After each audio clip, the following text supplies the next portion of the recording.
Comment pensez-vous que l'Iran va réagir alors?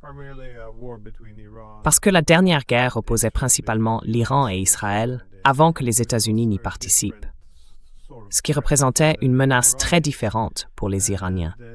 Les États-Unis constituent une force de combat très différente, bien plus puissante, et leur objectif semble être non seulement d'affaiblir, mais peut-être de détruire complètement l'Iran en tant que nation.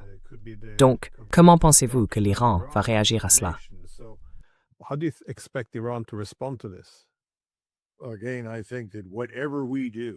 Encore une fois, je pense que, quoi que nous fassions, peu importe le type d'attaque que nous lançons, l'Iran passera en guerre totale et il restera dans cet état jusqu'à ce que nous abandonnions et partions, que nous soyons détruits ou qu'il ne puisse plus se battre. Maintenant, l'avantage des Iraniens, c'est qu'ils sont sur leur propre territoire. Ils peuvent se réapprovisionner rapidement, continuer à produire, donc fabriquer davantage de missiles et d'armes. Il y a aussi un autre élément à prendre en compte. À quel moment les Russes et les Chinois décideront-ils que ça suffit? Je pense que pour l'instant, les Russes laissent la place aux Chinois en Iran.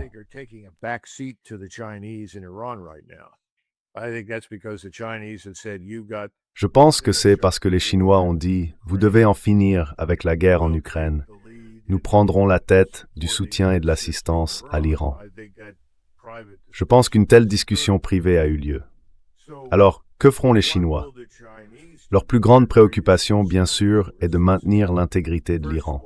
Ils ne veulent pas qu'il soit fragmenté, divisé, détruit ou occupé par les Israéliens ou nos supplétifs, ni perdre le contrôle de leurs champs pétrolifères au profit des Israéliens et de nous.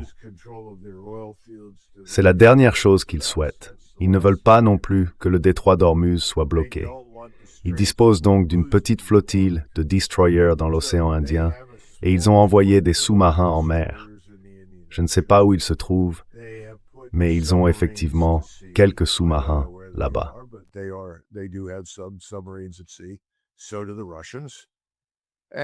Les Russes aussi, et je pense qu'ils devront faire le point sur la situation actuelle. Le résultat idéal pour les Russes et les Chinois serait qu'ils aient apporté à l'Iran suffisamment de soutien pour lui permettre de nous résister et de survivre aux attaques sans intervention directe. Mais si cela n'est pas possible, il n'est pas exclu que l'on voit des pilotes chinois aux commandes d'avions iraniens, pilotant les appareils les plus modernes, tout comme nous avons. Apparemment, des pilotes, ainsi que des Néerlandais et d'autres nations de l'OTAN, qui volent volontairement sur des F-16 pour les Ukrainiens. Nous pourrions donc voir la même chose se produire avec les Chinois et potentiellement avec les Russes. Mais encore une fois, je pense que les Chinois prendront l'initiative dans ce cas.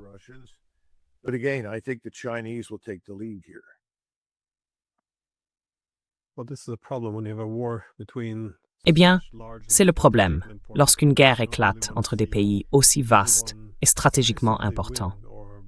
On ne souhaite pas vraiment voir l'un des deux camps l'emporter de manière décisive, car cela pourrait entraîner des actions extrêmement désespérées. Donc, bien sûr, je suis tout à fait d'accord. Si l'Iran semble perdre, on pourrait voir la Russie et la Chine agir de manière très désespérée pour redresser la situation. Mais si les États-Unis peinent et s'épuisent, et que les Iraniens parviennent à porter ce qui pourrait être un coup décisif contre les Israéliens, ou si les États-Unis subissent des pertes insupportables, vous avez mentionné 10 000 morts, quelque chose de cet ordre, que ferait alors un pays aussi désespéré que les États-Unis? Car ils ne peuvent pas non plus être vaincus par l'Iran. Pensez-vous qu'il y ait la moindre chance que les États-Unis envisagent d'utiliser l'arme nucléaire, ou est-ce un pas qu'ils ne franchiraient jamais?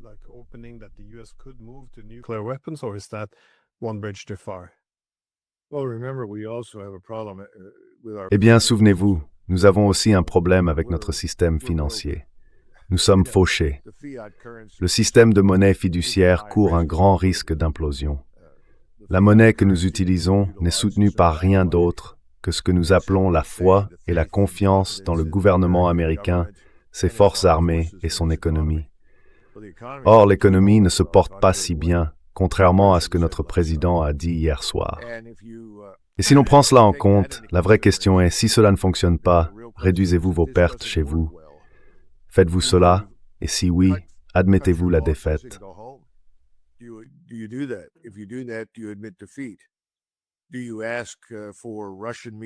Demandez-vous une médiation russe avec l'Iran pour mettre fin au conflit? C'est possible, mais c'est rationnel. Et nous, les Américains, ne sommes pas particulièrement rationnels. Nous sommes très émotifs. Je pense que le président Trump se trouve dans une situation où s'il doit admettre une défaite d'une manière ou d'une autre, cela ne sera pas bien perçu dans le pays, vous savez, en tout cas. Et souvenez-vous, la plupart des Américains s'opposent à cette guerre. Les derniers sondages indiquent 70%, 75% d'opposition, voire plus. Alors que vont-ils dire si nous sommes, entre guillemets, perçus comme perdants? Eh bien, nous n'aurions jamais dû y aller. Qu'est-ce qu'on fait là-bas? On pourrait voir tout s'effondrer.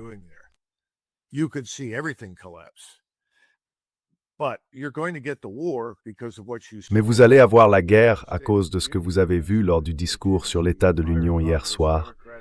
Tout le Congrès, démocrates et républicains des deux côtés, se levant et disant « Que Dieu bénisse Israël ».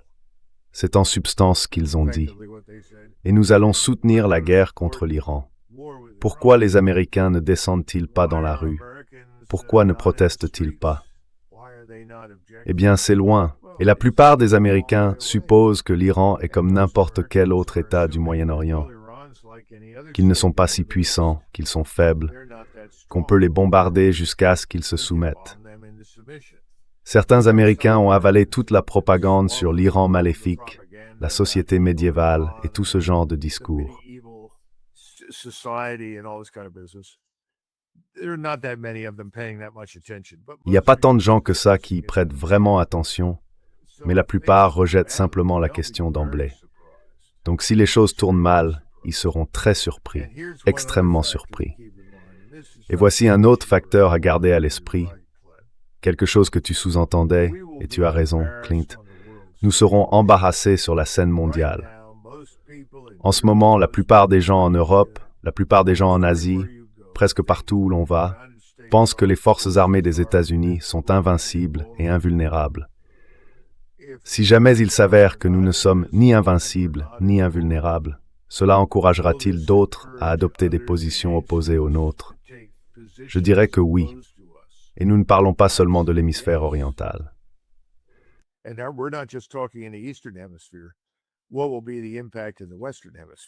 Quel sera l'impact dans l'hémisphère occidental? Les Américains observent actuellement à distance ce qui se passe au Mexique. C'est horrifique. Le Mexique est un grand État dominé par le crime organisé, gouverné et dirigé par des cartels de la drogue et de la traite des êtres humains.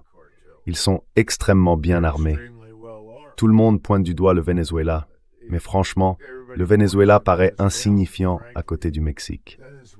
Beaucoup d'Américains sont très inquiets à ce sujet, car nous n'avons pas arrêté le flux de drogue. Nous l'avons réduit, mais nous ne l'avons pas stoppé. Nous n'avons pas arrêté la traite des êtres humains. Nous l'avons réduite, mais pas stoppée. Et les gangs et les cartels sont extrêmement bien armés, et ils sont en contact étroit avec nos adversaires potentiels.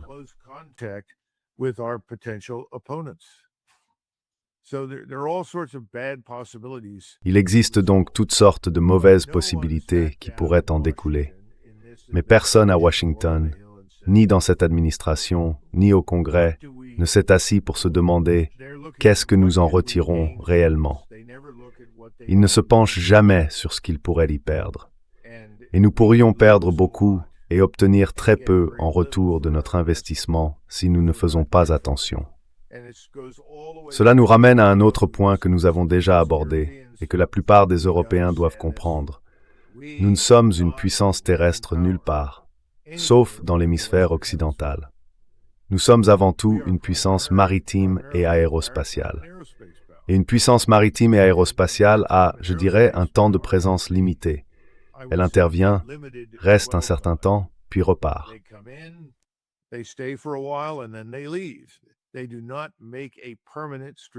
Ils ne produisent pas d'impact permanent, stratégiquement irréversible. Cela ne peut être accompli que par un grand nombre de forces terrestres. Nous n'en avons pas à envoyer. Ce n'est pas une question de savoir si nous devrions ou pourrions. Nous ne le pouvons pas. Notre armée a été réduite à une fraction de ce qu'elle était autrefois. Ce n'est plus que l'ombre de ce que nous avions en 1991. Donc, vous ne verrez pas cela. Que peut-on réellement accomplir avec des bombes et des missiles qui s'abattent sur des populations? Je veux dire, nous aurions dû l'apprendre de la Seconde Guerre mondiale. Nous avons bombardé l'Allemagne sans relâche, tué des centaines de milliers, plus d'1 million de civils, dans ces villes, en les incendiant et en détruisant tout.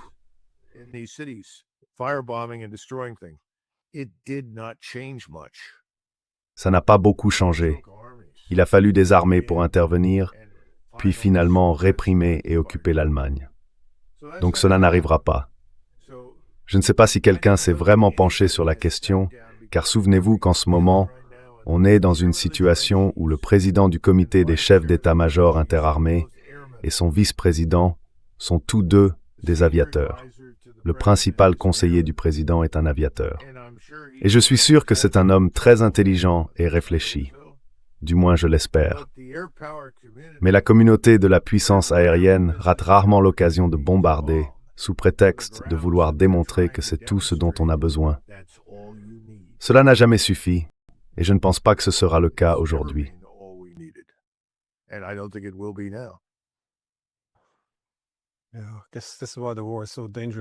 Oui, je suppose que c'est pour ça que la guerre est si dangereuse aujourd'hui. On peut voir tous les pièges et toutes les catastrophes possibles. Et pourtant, il n'y a pas de voie de sortie pour s'en éloigner. Sinon, j'aurais aimé te poser des questions sur le Mexique, parce que je ne comprends pas pourquoi le Mexique ne cherche pas à favoriser une plus grande coopération avec les États-Unis. Il semble perdre le contrôle. Mais nous n'avons plus de temps. Alors peut-être qu'on en parlera la prochaine fois.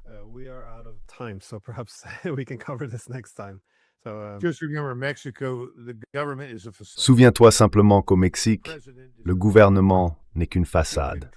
La présidente est sans importance. Elle contrôle environ 40 km² de Mexico.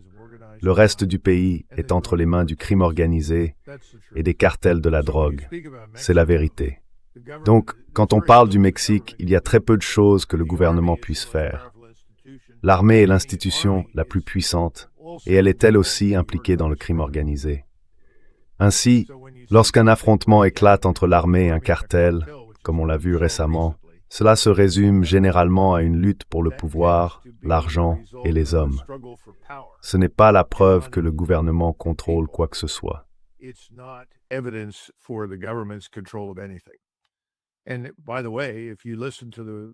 Et d'ailleurs, si vous écoutez la conférence de presse où Mme Sheinbaum s'est exprimée, aux côtés du ministre de la Défense et du procureur général, ils ont dit « C'est fini. Nous sommes revenus à la normale maintenant. Il n'y aura plus de combat comme celui-ci. » Et en réalité, ils sont effectivement revenus à la normale, mais la normale, c'est la criminalité organisée. Ce n'est pas un pays ni un État-nation au sens où les Européens l'entendent. Ainsi, lorsque vous regardez les zones touristiques, et ils s'en préoccupent beaucoup en ce moment, car les navires de croisière et les compagnies aériennes font demi-tour et n'entrent plus au Mexique, les cartels auront tout intérêt à rétablir un certain calme dans ces zones pour que l'argent continue d'affluer au Mexique. Mais ce n'est pas l'État mexicain.